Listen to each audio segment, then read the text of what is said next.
దగ్గు ఎంతకీ తగ్గకపోతే టీబీగా అనుమానిస్తాం. ఇక దగ్గుతో పాటు రక్తం కూడా పడుతుంటే సందేహం లేదు క్యాన్సరే అనుకుంటాం. నిజానికి ఈ నమ్మకంలో నిజం కొంతే అంటారు డాక్టర్లు. వీడని దగ్గు అన్ని వేళలా టీబీకి సంకేతం కానట్లే దగ్గులో కనిపించే రక్తం కూడా అన్నిసార్లు క్యాన్సరే కావాల్సిన అవసరం లేదు. దగ్గుతో పాటు రక్తం కనిపించడం వెనుక క్యాన్సర్తో పాటు చాలా కారణాలే ఉంటాయి. దగ్గులో రక్తం గురించిన పూర్తి వివరాల్ని డాక్టర్ని అడిగి ఇప్పుడు తెలుసుకుందాం.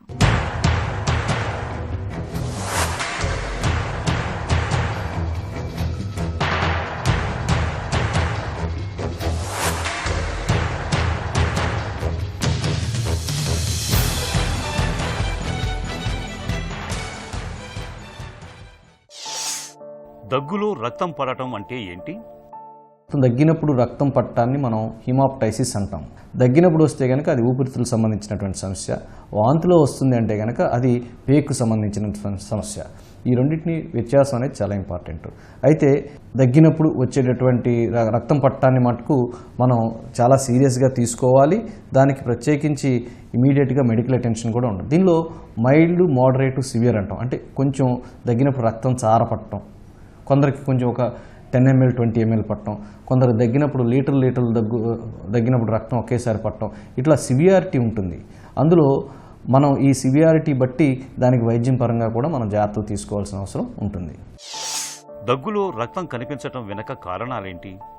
ఈ రక్తం పట్టడం అనేది ఎక్కువగా క్యాన్సర్కి సంబంధించిన వాళ్ళు, ఎస్పెషల్లీ స్మోకర్స్లోను, వీళ్ళలో ఊపిరితిత్తులకు సంబంధించిన క్యాన్సర్ డెవలప్ అవుతున్నప్పుడు అది ఒక్కోసారి మొదటి సిమ్టమ్ కూడా కావచ్చు.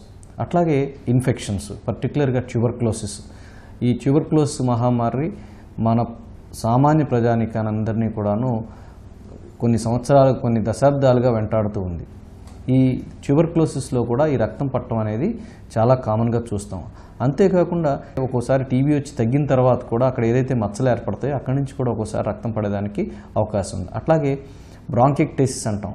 ఒక్కోసారి చిన్నప్పుడు ఏదైనా ఇన్ఫెక్షన్స్ వచ్చి లోపల చిన్న గుంటల్లాగా ఏర్పడి అక్కడి నుంచి ఏదైనా చిన్న ఇన్ఫెక్షన్ వచ్చినప్పుడు దగ్గు వచ్చి మళ్ళీ అక్కడి నుంచి రక్తం పట్టడం కూడా మనం చూస్తూ ఉంటాం.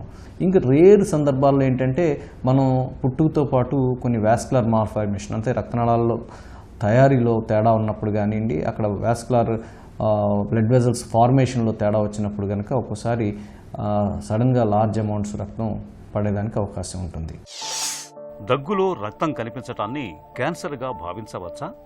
స్మోక్ చేసే వాళ్ళల్లో, పెద్ద వయసులో, అట్లాంటి వాళ్ళల్లో కనుక కొంచెం రక్తం దగ్గినప్పుడు కొంచెం రక్తచార పడటం మొదలయ్యి తర్వాత ఇంకా కొంచెం పెరుగుతూ ఉండి బరువు తగ్గుతా, ఆకలి తగ్గుతా అట్లా ఉన్నారు అంటే కనుక ఖచ్చితంగా మనం క్యాన్సర్ ఏమైనా డెవలప్ చేస్తున్నారా ఏంటనేది మనం ఆలోచన చేయవలసిందే. సో స్మోకర్సు, ఎల్డర్లీ పీపుల్లో కనుక రక్తపు చార చిన్న రక్తం పడతాం దగ్గినప్పుడు కొంచెం కఫంతో పాటు కలిసి పడుతుంటే కనుక మనం అనుమానించాల్సినటువంటి అవసరం ఉన్నది. అట్లా కాకుండా కొందరిలో దగ్గినప్పుడు కఫం ఏమీ పడకుండా లార్జ్ బౌట్స్ ఆఫ్ బ్లడ్ పడుతూ ఉంటుంది.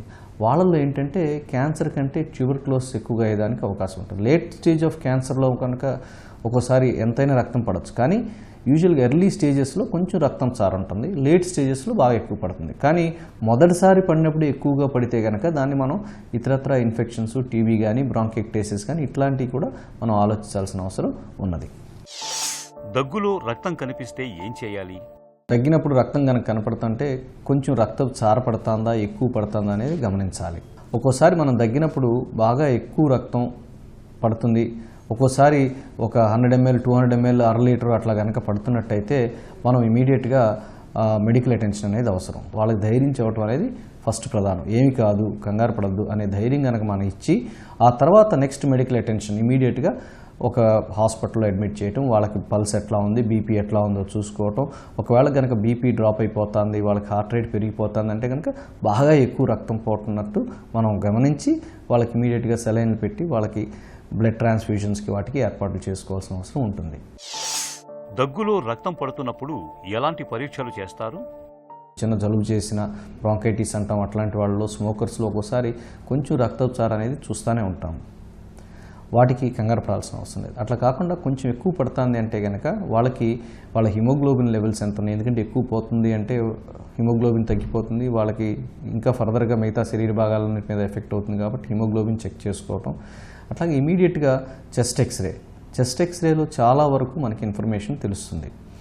కానీ కొన్ని క్యాన్సర్స్ ఇట్లాంటి వాటికి మటుకు ఇమీడియట్గా సిటీ స్కాన్ చూసుకుని వాటికి సంబంధించి ఏమన్నా ఫర్దర్గా వైద్యం చేయాలా ఏంటనేది తెలుసుకోవాలి. సో వాళ్ళకి రొటీన్ బ్లడ్ ఇన్వెస్టిగేషన్స్ చేస్తూనే చెస్ట్ ఎక్స్రే, సిటీ స్కాన్ వీటన్నిటి బట్టి అది ఏ కారణం చేత వస్తుంది, ఏదైనా ఇన్ఫెక్షన్ వల్ల వస్తుందా ఏంటనేది తెలుస్తుంది. అట్లాగే మనకి టీబీ అని అనుమానం ఉన్న వాళ్ళలో మటుకు కళ్ళ పరీక్ష, స్ఫుటంలో ఏఎఫ్బి ఉందా చూసుకోవటం. అట్లాగే కొత్తగా జీన్ ఎక్స్పర్ట్ అనే టెస్ట్ వచ్చింది. దానిలో ఏంటంటే ఆ టీబీ క్రిమిని కనుక్కోవటమే కాకుండా దానికి ఏ మందులు పనిచేస్తున్నాయి ఏంటి అనేది కూడా మనకి కంప్లీట్గా ఇన్ఫర్మేషన్ వస్తుంది. కాబట్టి ఈ పరీక్షలన్నీ మనం సక్రమంగా చేయించుకుంటే దానికి వైద్యం పరంగా మనం ఏం చేయొచ్చు అనేది అవగాహన చేసుకోవచ్చు. దగ్గులో రక్తం కనిపిస్తున్నప్పుడు చికిత్స ఎలా ఉంటుంది? కొంచెం రక్తం పడినప్పుడు పెద్ద వరి కావాల్సిన అవసరం లేదు, దానికి పెద్దగా వైద్యం కూడా అవసరం లేదు. వాళ్ళకి దగ్గు తగ్గడానికి కొంచెం మెడికేషను అది వాడితే సరిపోతుంది. యాంటీహిస్టమినిక్స్ అవి వాడుకుని కొంచెం రెస్ట్ తీసుకుని బయట తిరగకుండా, చల్లనీళ్ళు తాగకుండా, ఐస్ క్రీమ్స్ అవి తీసుకోకుండా, స్మోక్ చేయకుండా ఉంటే చాలా వరకు స్మాల్ హిమాప్టైసిస్, స్ట్రీకీ హిమాప్టైసిస్ మనం దానికి వైద్యం పరంగా సరిపోతుంది. అట్లా కాకుండా కొంచెం ఎక్కువ క్వాంటిటీ పడుతుంది, లార్జ్ అమౌంట్స్ పడుతుంది అంటే కనుక ఖచ్చితంగా వైద్యం పరంగా మనం చూడాలి. కొన్ని సందర్భాల్లో ఎక్కడి నుంచి అయితే రక్తం కారుతుందో దాన్ని ఐడెంటిఫై చేసి ఆ రక్తనాళాలని బ్లాక్ చేయటం కూడా చేస్తాం. దాన్ని బ్రాంకియల్ ఆర్టరీ ఎంబోలైజేషన్ అంటాం. అంతేకాకుండా కొన్ని సందర్భాల్లో ఏంటంటే ఈ ఎంబోలైజేషన్ కూడా అక్కడ ఫెయిల్ అయితే కనుక వాళ్ళకి రికరెంట్గా బ్లడ్ ఇట్లా దగ్గినప్పుడు వస్తూ ఉంటే ఆ ఎక్కడి నుంచి అయితే కారుతుందో ఆ డిఫార్మ్డ్ స్ట్రక్చర్ కానీ అక్కడ బ్లడ్ వెజల్ కానీ ఇబ్బందిగా ఉండి వాళ్ళకి బ్రాంకెక్టేసిస్ కానీ ఇట్లాంటివి ఏమైనా ఉన్నప్పుడు ఏం చేస్తామంటే ఆ పార్ట్ ఆఫ్ ది లంగ్ని కూడా తీసేస్తాము. అట్లాగా ప్లస్ కొన్ని క్యాన్సర్స్ ఏవైతే ఉంటాయో ఈ క్యాన్సర్స్కి చాలాసార్లు ఊపిరితిత్తుల క్యాన్సర్స్ చాలా డిలేడ్గా ప్రజెంట్ అవుతూ ఉంటాయి. మిగతా అన్ని క్యాన్సర్స్ లాగా కాదు. ఊపిరితిత్తుల క్యాన్సర్ ఒకసారి వచ్చిందంటే 5 years సర్వైవల్ రేటు చాలా తక్కువగా ఉంటుంది. ఎందువల్లంటే వాళ్ళు చాలా డిలేడ్గా ప్రజెంట్ అవుతారు. అట్లా ఉన్న వాళ్ళకి మటుకు కొంచెం ఇబ్బందులు ఉంటాయి. వాటిని కూడా ఇప్పుడు వచ్చినటువంటి కొత్త టెక్నిక్స్ ద్వారా లేజర్ టెక్నిక్స్ కావచ్చు, స్టెంటింగ్స్ కావచ్చు, ఇట్లాంటివన్నీ చేసి చాలా వరకు వాళ్ళకి ఉపశమనం కలిగించడానికి వీలవుతుంది. దగ్గులో రక్తం కనిపించటంపై ఎలాంటి అవగాహన అవసరం? యువత, పెద్ద వయసు వాళ్ళు, స్మోకింగ్ ఏదైతే అలవాటు పడి ఇబ్బందులు పడుతున్నారో వాళ్ళందరిలో గనక ఎప్పుడైనా రక్తం పడుతుంది, రక్తం చార పడుతుంది అంటే గనక ఇమీడియట్గా డాక్టర్ దగ్గరికి వెళ్ళటం, దానికి సంబంధించి ఏదైతే మనం ఎక్స్రే కానీ, సిటీ కానీ, రక్త పరీక్షలు అవన్నీ చేయించుకుని దానికి వైద్యం పరంగా మనం జాగ్రత్తలు తీసుకోవాల్సిన అవసరం. కొన్ని రకాల మందులు వాడుతున్నప్పుడు ఒక్కోసారి ఉమ్మిలో రక్తపు చారికలు కనిపించే అవకాశం ఉంటుంది.